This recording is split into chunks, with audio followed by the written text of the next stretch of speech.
and welcome. This is Dawn back with another video for Honeybee. So today I'm going to show you watercolor two ways. We're going to do a soft vintage look, and then we're going to do a more vibrant expressive version using the same stamp set. Personally, I think they are both just as beautiful, but it'll be up to you and your personal preference which style you prefer. So like I mentioned, we're going to be using the same sets. We're going to use the For the Girls, and we're going to use the Spring Wreath. I thought that these would make gorgeous Mother's Day cards. For my paper, I'm using Stonehenge Aqua Cold Press. You can use whatever your favorite watercolor paper is. Now, if you have paper that comes on a block, some people don't realize this is actually really easy to separate. It's gummed on all four sides. This particular one is gummed on all four sides. Some are only gummed on three sides. Some have a corner open. This one has a little open area right here at the top. I'm going to take my palette knife and I'm going to slide it between the sheets of paper and then just slide my palette knife all the way around. This is going to break that gumming and release the top sheet of paper. And you can choose to leave yours on the block while you're painting. However, I'm going to be using the MISC, which means I need to put the paper in the MISC. So I removed that top sheet. Now I've trimmed that down to 5 by 5, and then I'm going to stamp my image. I'm going to use Distress ink in Antique Linen. This is still my preferred ink for no-line watercolor. When I'm doing no-line Copic color, I do like the no-line inks that are on the market, and Honeybee has a great one. But when it comes to watercolor, I like that the ink is water soluble, and for the most part, it will not show in your finished product. But in areas where it does show, especially for the vintage version, I think that it actually adds to the charm. Now I am stamping this a couple of times because I'm working on cold pressed watercolor paper. It has a texture, so it's not going to give me a perfect impression. I just want to make sure that I have enough of the image there that I can follow along. So you can see here, the centers aren't perfect, but that's okay. I'm watercoloring this, so I don't need a perfect impression. To do my watercoloring, I'm using the Mungyo 48 pan watercolor here. This is my go-to set for all of my crafting watercolor, but you could easily get similar results using Distress inks, Distress oxides, or any of the other craft watercolors on the market. You can see here this has tons of colors and it is well loved. No, I don't clean my palette. So for this version, I'm going to show you guys the two brush method. I'm going to be using the number 2 Princeton Heritage 4050 series round brush and the number 5 Princeton Velvet Touch round brush. And I've also got my cup of clean water and a paper towel here for blotting off. Now, for this one, I'm going to show you how to do, it's a 2-brush method. We're going to use one brush to lay down color, and we're going to use the second brush to pull or move that color around. All right, so I like to start with the centers of my flowers. There is nothing new there. Pretty much every method that I do, I'll start with the centers. And I've taken a little bit of yellow, and if you need to, go ahead and pull your stamp set into view where you can see it so you can exactly see what's going on in there if you didn't get a perfect impression. I am going to just dot, dot, dot in the center. Literally all it is. I'm taking a little bit of yellow and I put down a couple dots. Then I picked up a little bit of orange on that brush with the yellow and put a dot or two on one side. And then I'm going to do the same thing for the other flowers. Now I do like to drop color in while my paper is still wet. This is going to give me the most beautiful blend that I couldn't achieve any other way. Letting them blend together while they're wet is magical. So I've picked up a little bit of a brownish red and I'm dropping that very sparingly into one side of the centers of these flowers. And you can see how the water just carries that pigment into the other colors and you get this very soft transition. Again, it's really difficult to do that without dropping it in there while it's wet. Okay, so for the flowers themselves, I want coral, surprise, surprise, but I want a vintage coral. So here I'm taking opera pink, I think it is, or opera rose. I will have to double check that. Hold on. It's opera pink. So this is a very, very, very bright pink. Not really going to fit with my vintage color palette. So now I'm adding a little bit of yellow ochre to it. Now yellow ochre is kind of a brownish yellow. It's kind of a milky brownish yellow, and it's going to knock that pink back some. It's going to start pushing me towards that coral because we were adding that yellow, but it's also because it's a little bit muddier color. It's going to bring back some of the fluorescence of that opera. So here we're getting close, and I want to test it to see if I like the color. So I'm going to grab a scratch piece of cardstock, and I'm just going to lay that down, kind of pull it out with a little water. It's a little more orangey than I want, so I'm just going to add a little bit more opera to that, and now we are good. This is what I'm looking for. And I know that when that dries back, it's going to dry back a little bit lighter, so we're going to go ahead and move forward with this color. So here's where you'll see the two brush method. I'm going to lay down some pigment at the top and the bottom of a petal. Then I'm going to take the second brush here. This is the number 2, and I'm using that to connect those two areas of pigment. So put down some pigment, pick up the other brush, and move that pigment around. Now the second brush, the brush that I'm moving the pigment with, is just damp. It's not soaking wet. I've dunked it into my water. I've taken the excess water out on the paper towel, so it's what I would call a thirsty brush. So it's going to pull and move that pigment that I lay down on the paper. This will help me control how much pigment I'm laying down. Since we're working with smaller areas here, I don't want to risk getting the color too solid. So by just putting down a little bit of pigment and then using that damp brush to move and pull that pigment across the petals, I can ensure that I'm going to get variation in color. I'm going to get some of those areas with the darker where it's got more pigment, and then I'm going to have some areas where it's much lighter where it has more water than pigment. While it's still wet, again, I will come in and drop more pigment in areas where I want the pigment or the color to be darker, places where the petal itself would be darker, as if it was in shadow, so down deep towards the center of the flower, some areas on the edges of the petal. But as I move across and as I'm painting here, I'm keeping an eye on the area that I just painted. Because once the paper dries, I can't just drop new color in there. I'd have to re-wet it. So you'll see here in a second, as I'm working on this flower, I can see that there's an area where I can drop in some heavier pigment. So I'll actually jump over to that flower, drop a little heavier pigment in there, and then I'll come right back to this flower. Okay, so we are going to speed this up a little bit. I think this one took me about half an hour to do, which is a long time to find something interesting to say while I'm voicing this over. And I don't want to keep you guys here all day, but I do want to give you a good idea of how to do this. So like I said, it is just the repetitive steps. Use one brush to lay down some pigment. Use another damp brush to move that pigment across the petals. It's very, very easy. And you see here, I am not doing the method where you do one petal and then skip over and do another petal. I'm not worried about two wet areas being next to each other. For this, I don't care if they bleed together. It's not important. I will separate any petals that I want separated with a second layer of color. Another thing that you're going to notice is that these get better and better. So the first flower was kind of meh. By the time I get to this flower, it's looking more like I would want it to look as a finished product with just one layer. And that is because I am warming up.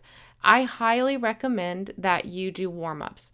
This, I didn't do any warm-up piece before. I just pulled it out, turned on the camera, and started filming. But again, this is a testament to how important it is to warm up, because you can see the difference progressively between each flower that I did. Each flower got better than the last, and they look more like a final product than the first flower. So definitely, I cannot recommend enough to do a little warm-up piece. Okay, so I've moved on to the smaller flowers here. I put a little bit of yellow in the center, and then I added a little bit of brown to one side. And while I'm at it and I have that brown on my brush, I just added a few little dots to the centers of those original flowers.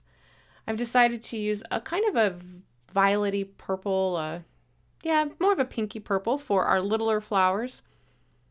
And I'm going to do the exact same thing. Lay down a dot or a little dot of pigment and then use the other brush to move that pigment out across the petals of the flowers. Now, for these littler flowers, I'm not being too careful about making perfect petal shapes either. I'm just dragging the color out in a petal-ish shape. and I'm having the petals radiate from the circle. Again, I have a stamp there to go by, so it's really not, it's not that difficult. Add a few extra drops of color to the center and let that bleed out. And then again over here for these other littler ones, couple dots of color, use that damp brush to pull that color across the petals, and then add a little bit more pigment to the center and let the water just let that flow out to the edges of the petals.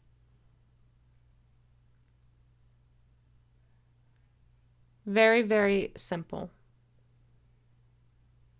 Okay, so I'm going to let that dry just a minute, and while I'm letting that just kind of dry a little bit, I'm going to go ahead and mix up my green, get ready to do my leaves. I'm using a little bit of sap green, and then I have added a little bit of green gold to that.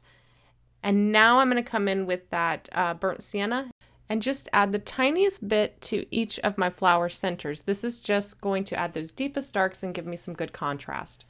Then I'll let this dry, and it's time to come in and do all of our greenery. Now I've mixed up a green, but it is just a little too vibrant, so I'm adding a little bit of that burnt sienna to that green, and that's going to knock it back just a bit. And this is perfect. We're going to do the leaves the exact same way that we did the flowers. So I'll start off by picking up some of my pigment here on my smaller brush, and I'm going to add a little bit of that to the paper, and then I'm going to use that damp, larger brush to pull that pigment across the leaf shape. I am going to try to refrain from fussing with this too much and just trust the process. But doing it this way will give me a more spontaneous look, and it will result in some beautiful blends and bleeds that I wouldn't be able to emulate without just letting the water do the work.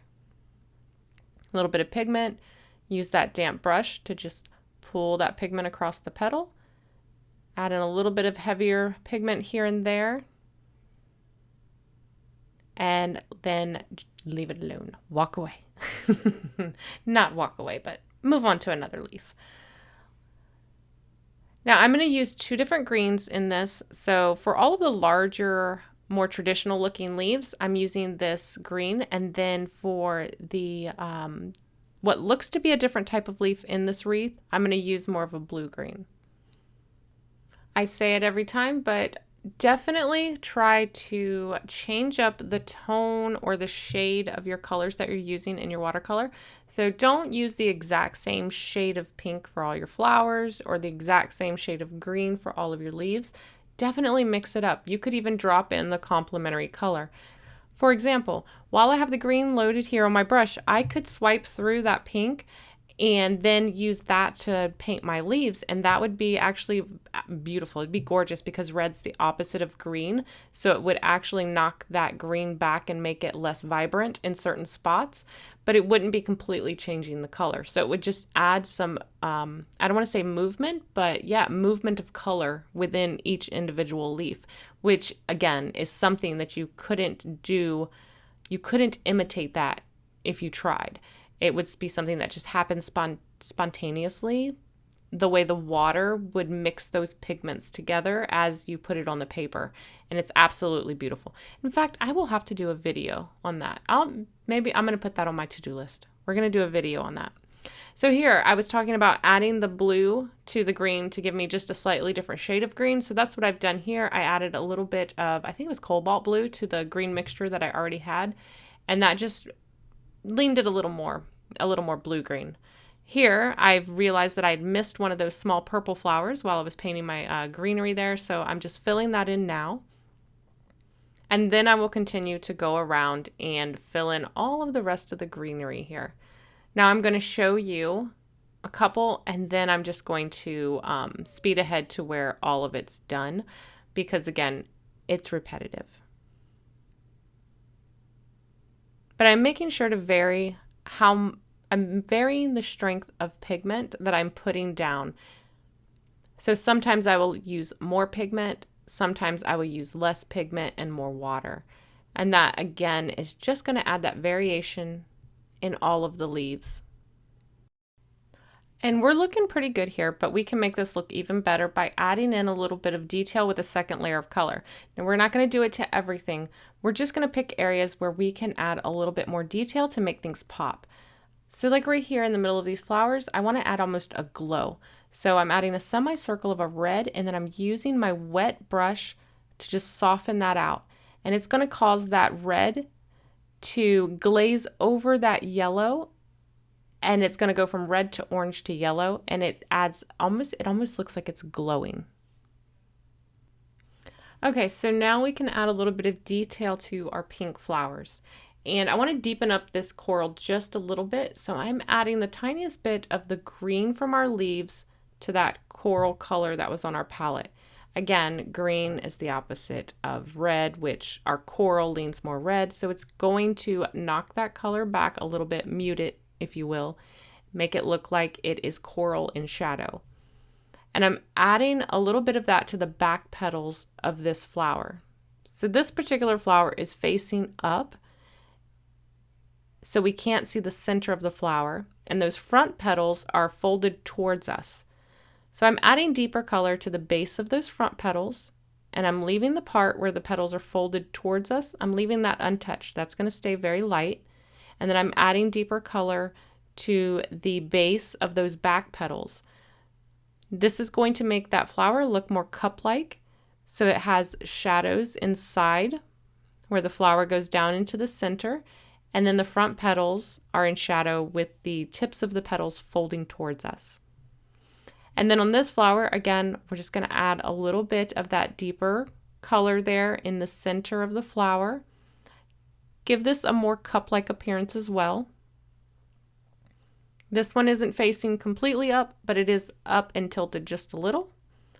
So we're going to add a little bit of depth to the center there. And just a little bit to some of the petals to make them look like they are behind the others. Again, just adding in those little bits of shadows can help separate petals from each other and help us force the viewer to see it facing the direction that we want it to be. So it makes it appear more like it's upturned a little. Again, here a little bit more of that shadow on this flower. This one was the first one we painted, and remember, she wasn't my favorite anyway. So here I am trying to salvage her, make her look a little bit better. So add a little bit of deeper color toward the center, trying to reinforce that cup shape. And then the last flower, I really like the way it looks, and I didn't need to do very much to that at all. Again, just reinforce that cup shape. Make it look like that center was recessed just a bit. And that was pretty much it. I was happy with how she looked.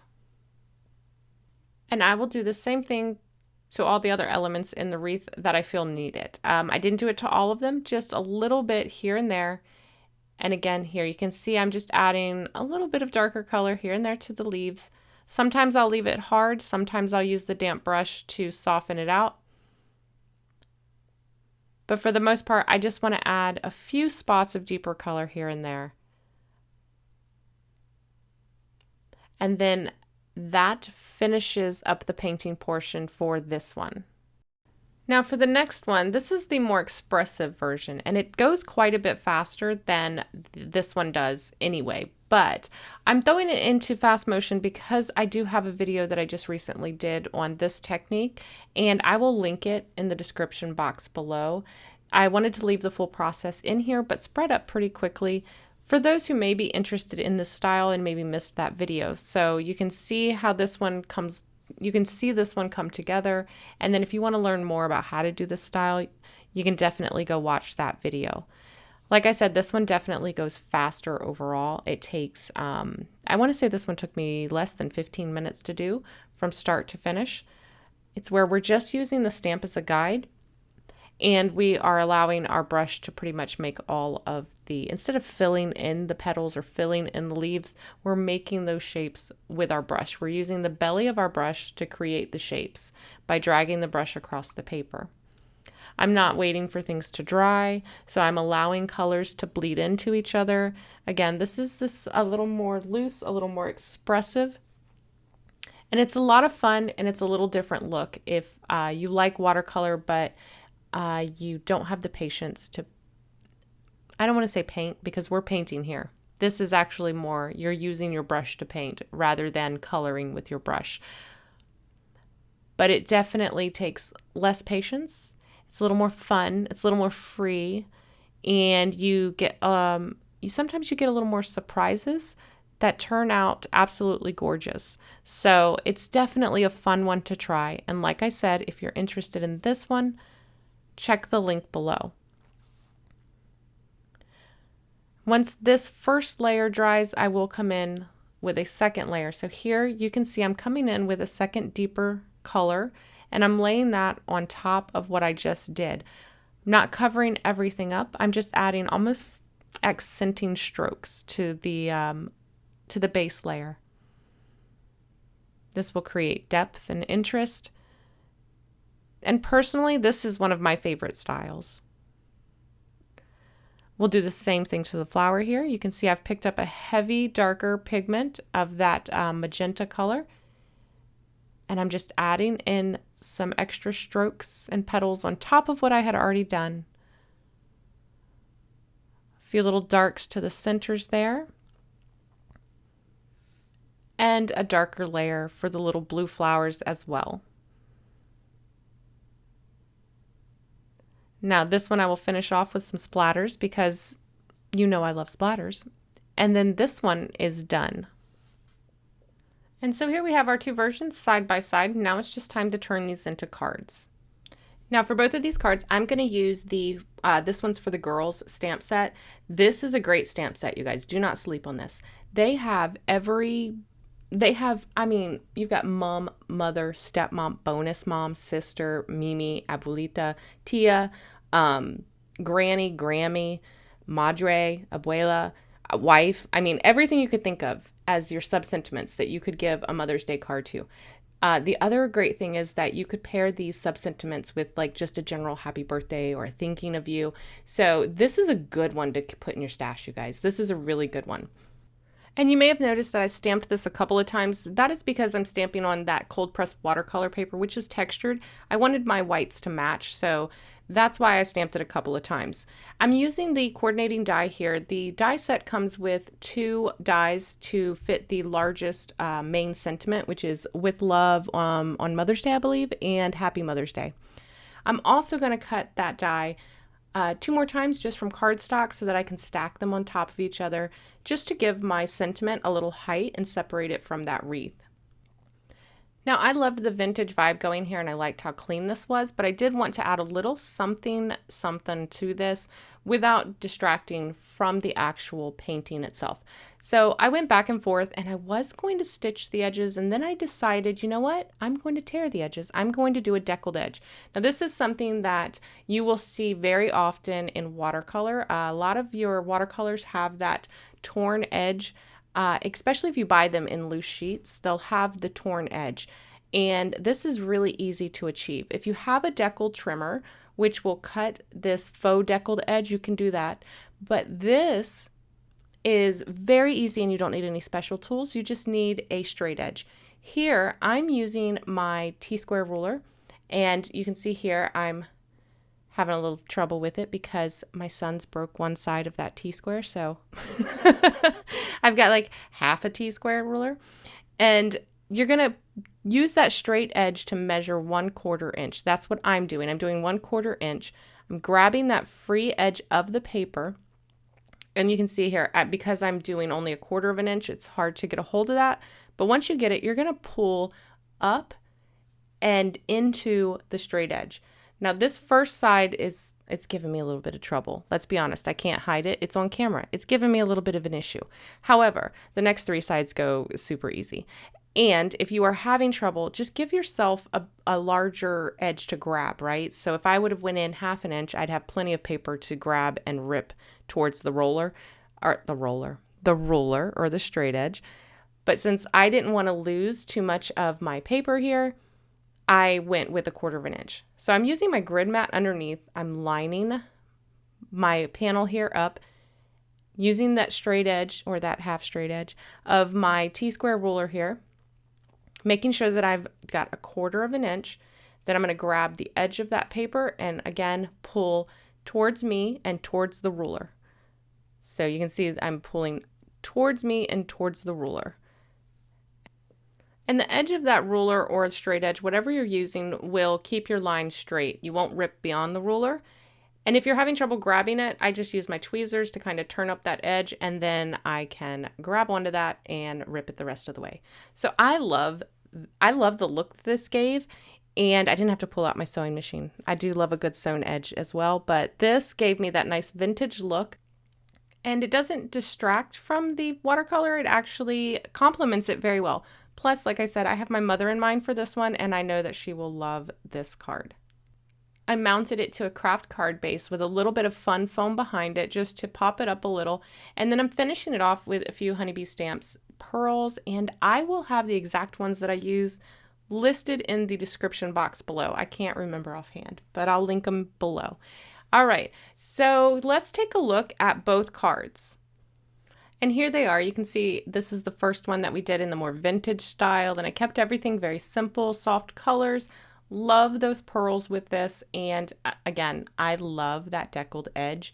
And you could achieve this with a trimmer, but like I said, if you don't have a trimmer, it's easy to use with a straight edge. Now for the more vibrant, expressive version, which is going to be great for my sister, I finished that off with some Honeybee gems on this one because I just thought that it needed all of that colorful sparkle to match with that colorful, vibrant wreath. All right, so I hope you enjoyed today's video. If you did, don't forget to give it a thumbs up. And if you have any questions, leave it in the comments below. I will be sure to check and answer any questions that you might have. Thank you guys so much for watching. I will see you next time. Bye.